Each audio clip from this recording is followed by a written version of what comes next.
Olá, boa noite. Seja bem-vindo ao Jornal da Record. Ministério Público denuncia policiais em São Paulo por suposta cobrança de propina. Novos transformadores chegam ao Amapá para o fornecimento de energia. E os gols da noite pelo Campeonato Brasileiro. Agora, no Jornal da Record.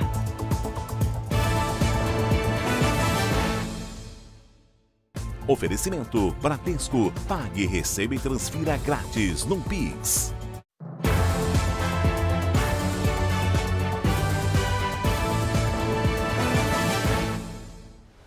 O Ministério Público de São Paulo abriu uma investigação contra 42 policiais civis de São Paulo. E a Giovana Rizardo tem todos os detalhes pra gente, né, Giovana? Boa noite para você. Boa noite, Patrícia. Boa noite a todos. O grupo de policiais, incluindo 6 delegados, é investigado por suposta cobrança de propina de mercadorias sem procedências de lojas da região do Pari, que fica no centro da capital. O Ministério Público chamou a prática de mensalão da polícia. A maioria dos investigados atuava em uma delegacia da região. Ainda de acordo com o Ministério Público, os policiais usavam viaturas para transportar malotes com o dinheiro da propina. Isso teria acontecido entre 2009 e 2011. A investigação pede o afastamento dos policiais. A Secretaria de Segurança Pública do Estado e a Polícia Civil disseram que ainda não foram notificadas. Patrícia. Obrigada, Giovana, pelas suas informações. No Rio de Janeiro, um forte temporal causou problemas em algumas cidades da Baixada Fluminense. Em Nova Friburgo, várias ruas ficaram alagadas. A água quase encobriu os veículos.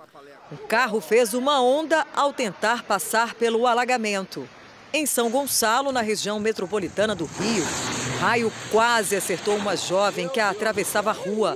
Uma árvore caiu com impacto e a rede elétrica ficou danificada, mas ninguém se feriu.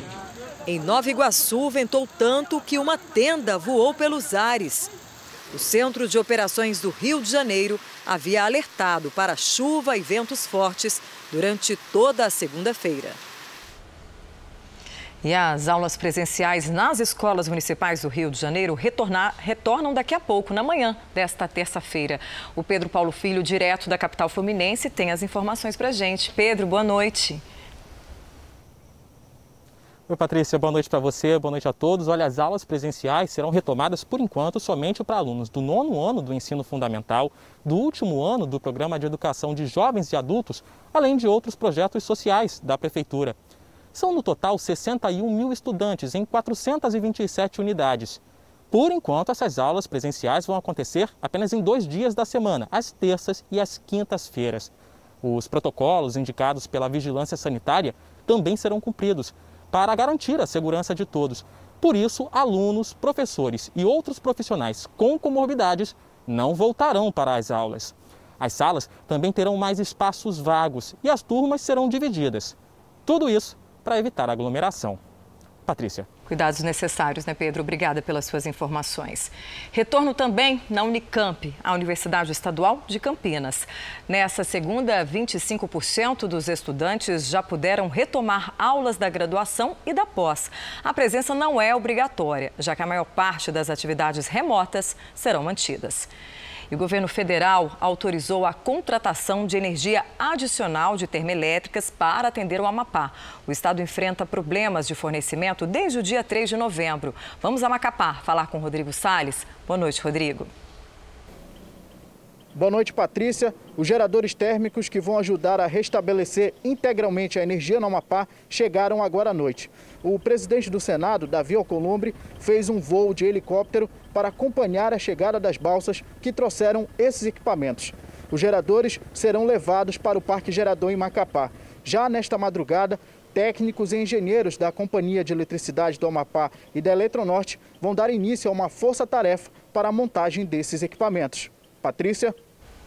Depois de 11 anos, acabou nesta segunda uma disputa judicial por um terreno ocupado em Belo Horizonte. Vamos para a capital mineira saber os detalhes com a Virgínia Nalon. Oi, Virgínia, boa noite. Oi, Patrícia, boa noite para você. O impasse envolvia um terreno no bairro Céu Azul, na região da Pampulha, que desde 2009 é ocupado pela comunidade Dandara. A decisão do juiz Elton Pupo Nogueira prevê o pagamento de 51 milhões de reais pelo Estado de Minas Gerais à construtora proprietária do terreno. Dandara é uma das maiores ocupações de Belo Horizonte, onde vivem cerca de 2.000 famílias. O local conta com posto de saúde, asfaltamento de algumas ruas e comércio. E o Estado e os proprietários renunciaram ao prazo para recorrer dessa decisão. E por isso não há necessidade dessa decisão ser analisada em instância superior no Tribunal de Justiça de Minas Gerais. Patrícia. Obrigada, Virgínia. Bom descanso para você.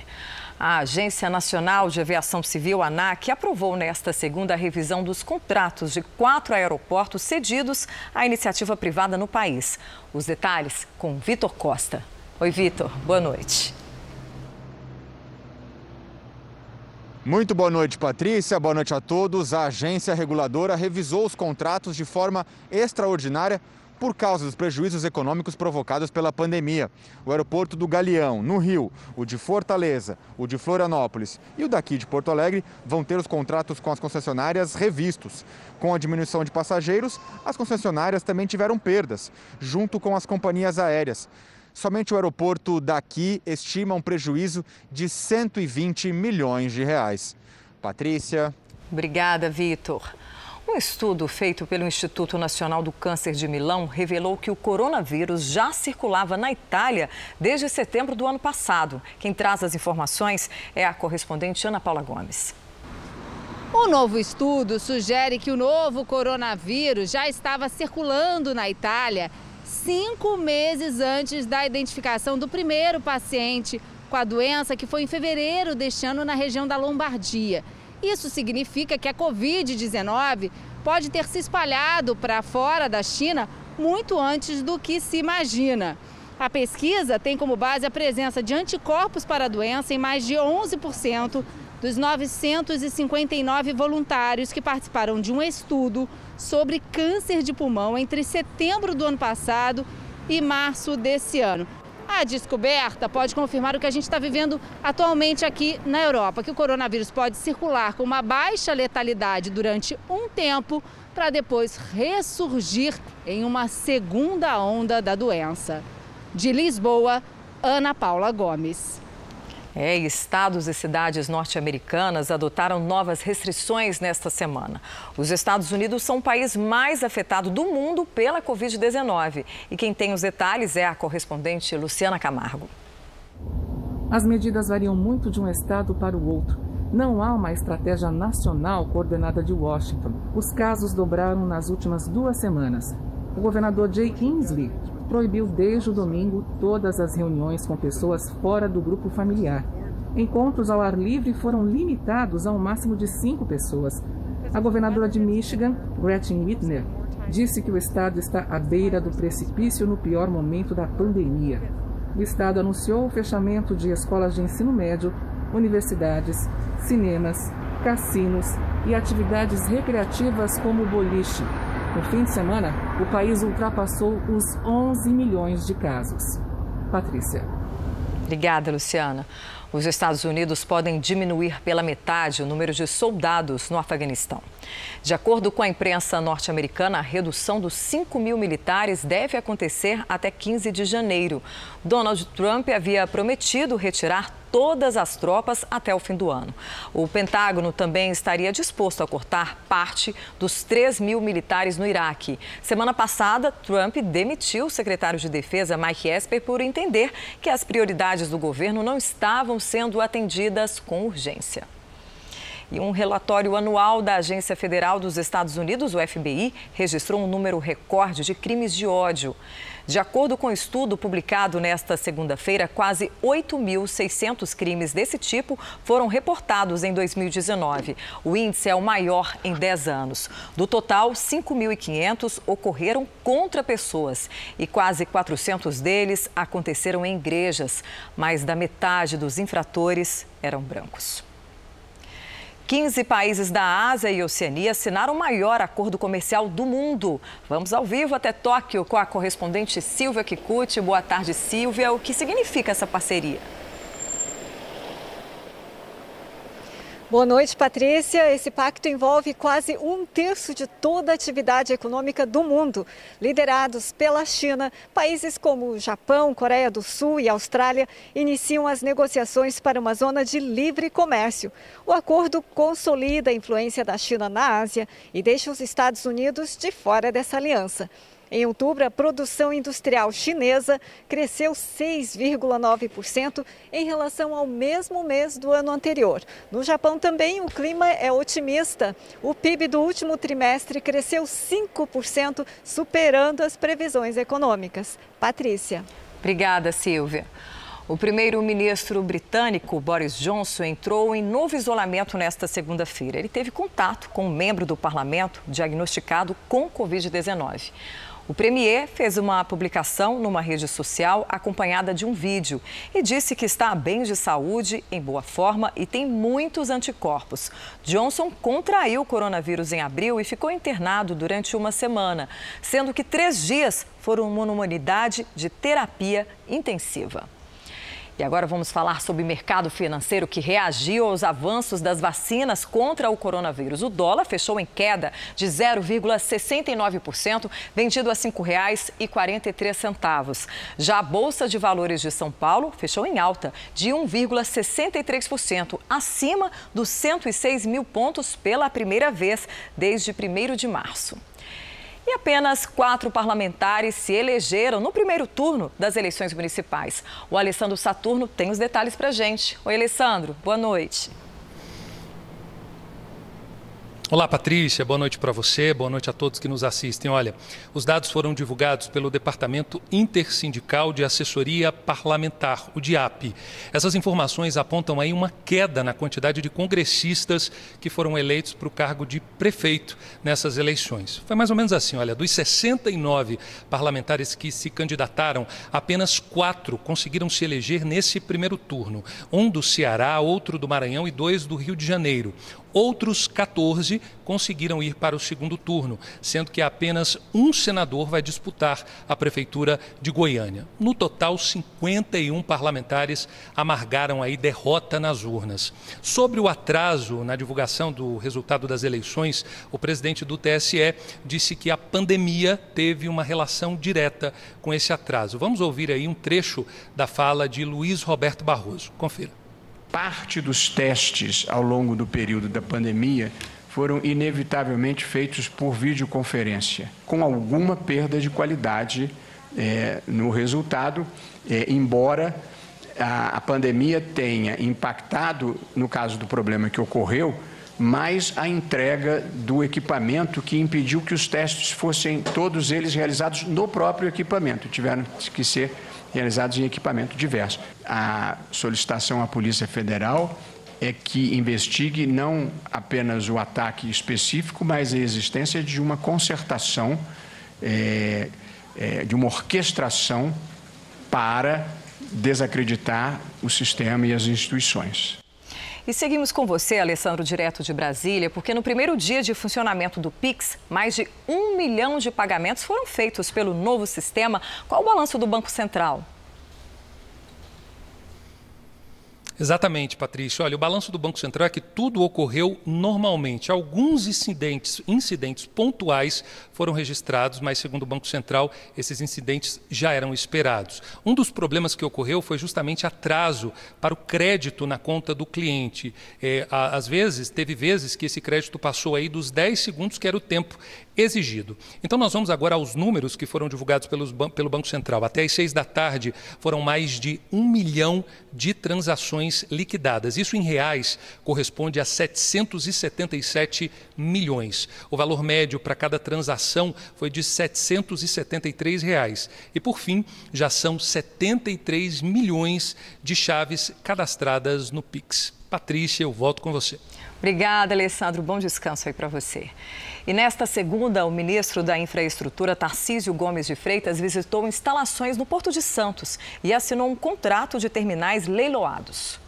O ministro Tarcísio Gomes de Freitas chegou de helicóptero ao Porto de Santos e inaugurou um novo terminal de açúcar, com capacidade para 115 mil toneladas.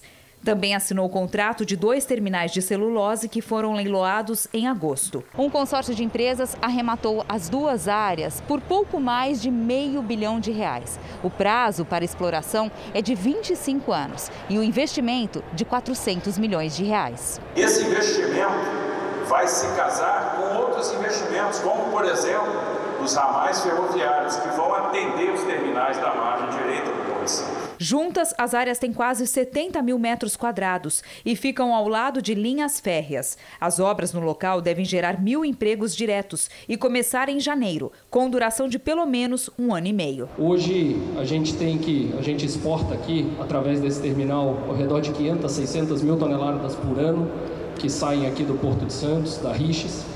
E a nossa intenção é utilizar a capacidade máxima desse novo terminal, que é mais de 2 milhões de toneladas. Veja a seguir, furacão Iota já provoca morte na Colômbia. E ainda os gols da noite pelo Campeonato Brasileiro.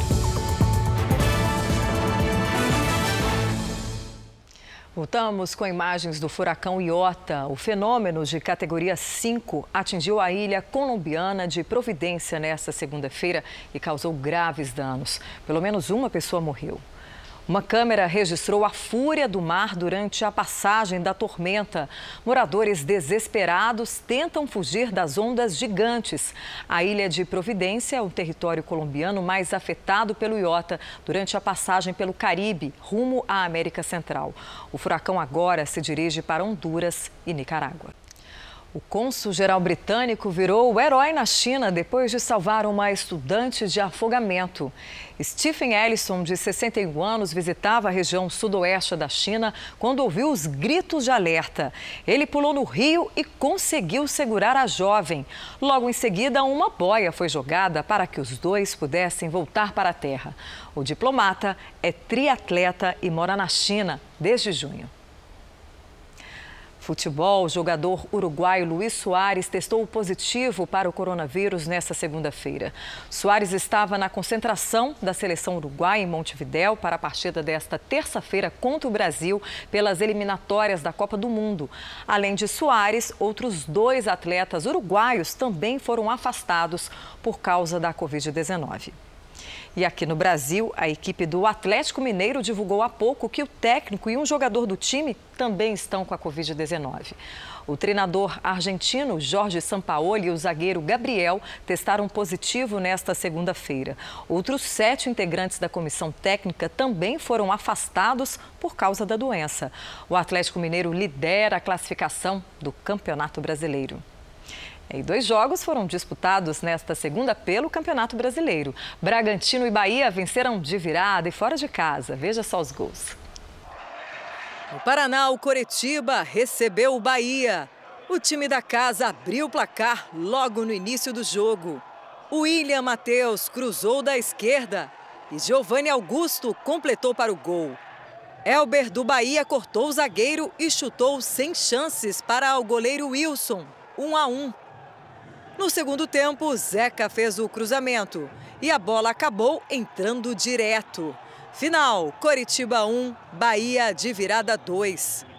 No Rio de Janeiro, Botafogo enfrentou o Bragantino e saiu na frente. Vitor Luiz cruzou da esquerda e Matheus Babi marcou de cabeça. Logo depois, Ítalo recebeu o passe na entrada da área, driblou a zaga e chutou para fazer o gol de empate, 1-1.